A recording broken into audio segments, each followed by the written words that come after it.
Failure, an absolute essential to success. The ultimate oxymoron, but ultimately true. Without failure, we are left to dwell on what we deem as terrible, letting ourselves live in fear of the fuel that pushes us forward.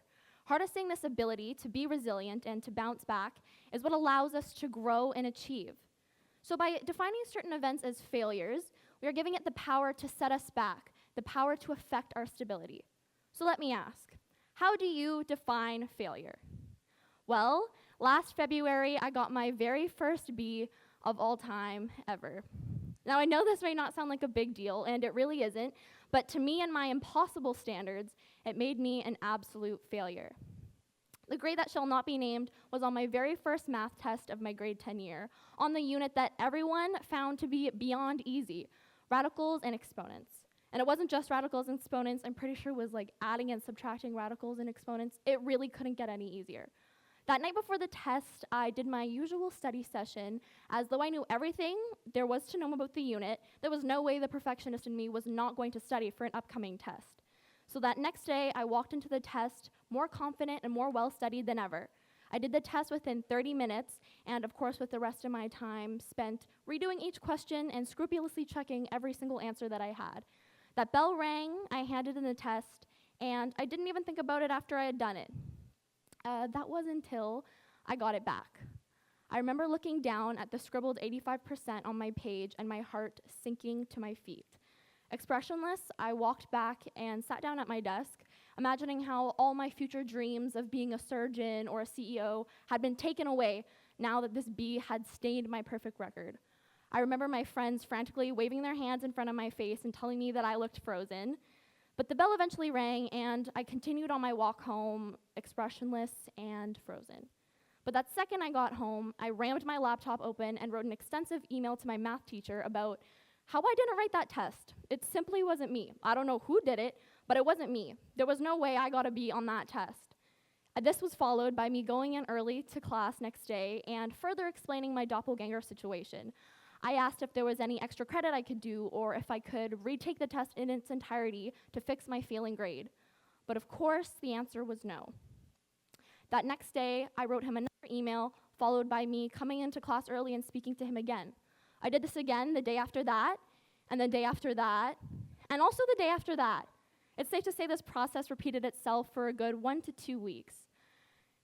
It's more than obvious that this B ran my life. This failure ran my life. It consumed all of my thoughts. The only thing I could think about was how I could never be a surgeon. I could never be a CEO. I could never be a chief editor because I am a failure. That failure defined who I was and what I thought I could achieve. One day, as I continued to obsess over my failures, I was called down to the counselor's office.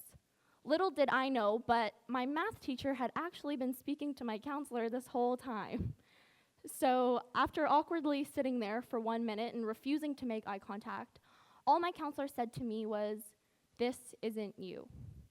I silently sat there for another 2 minutes, but I eventually got up and walked into the washroom. I remember looking in the mirror and not recognizing the person looking back at me. This isn't me. This is not who I was. How could I let one letter define who I was and what I thought I could do? I realized that the B wasn't the thing causing me to think that I was a failure, but the fact that I gave it the power to. I realized that failure doesn't define you, it's how you define failure. After that, I got out of the washroom and was a different person. I was now someone who could see motivation within my failures, see each misstep and mark off as opportunity to improve and make myself better. I walked out of that washroom with a new mindset, reminding myself always to never let one thing dwell on me, but continue moving on. So I eventually got better with a 3-step little program. I did this by first redefining that failure, taking away any power it had over me, anything that I made it so that it was so extremely high, a standard set, so extremely high that there was no way that I could achieve it or get that high of a grade. By second, going back and seeing where I went wrong, truly asking where I could improve and do better for the next time. And third, reminding myself that this was just one little thing. I can't let one little moment or misstep define the way I see myself or what I can do. After I applied all of these things, I'm glad to report that I did get 100% on that next math test, but more importantly, I was ready for any possible outcome. I would have been at peace with whatever that mark could have been because I knew I did everything in my power to succeed, and I knew that it would be okay if I didn't get that grade I wanted. I knew how to bounce back. Because without that learned ability of how to bounce back, I would have continued to keep falling down that spiral, continue to obsess over that B, that failure. And so I'm immensely lucky to have realized something as big as this with something as insignificant as a tiny, silly little B than a lost job or a school rejection, because this idea really impedes every single aspect of life in everyone's life. If you don't have a sense of how to bounce back, then you may just keep falling.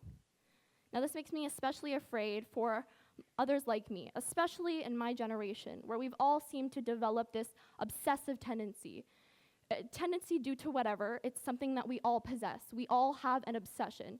And for myself and many others, that obsession is achieving the impossible and success beyond our wildest dreams. Now, our tendency automatically instates this self-expectation so high that we are only ending up setting ourselves up for disappointment. We are setting ourselves up for that defined failure. It comes with that expectation of no marks off, no days off, no flaws allowed in order to be this successful. But one thing I was never told, and one thing I don't think a lot of us know, is that successes have never come without failure and rejection.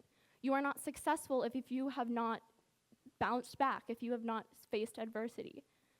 So I'm here today to speak to all of those people who have any sort of set self-expectation that success has never come without failure or rejection. It is not what you did wrong, but what you do in response.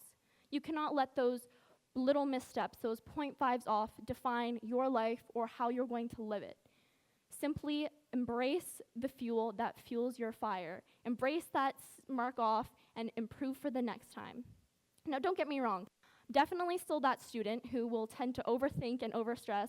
And I did get mad at my math teacher when she changed my 99 to a 98. But, now I know how to use that mark off as fuel to my fire. My name is Maya, and thank you for coming to my TEDx talk.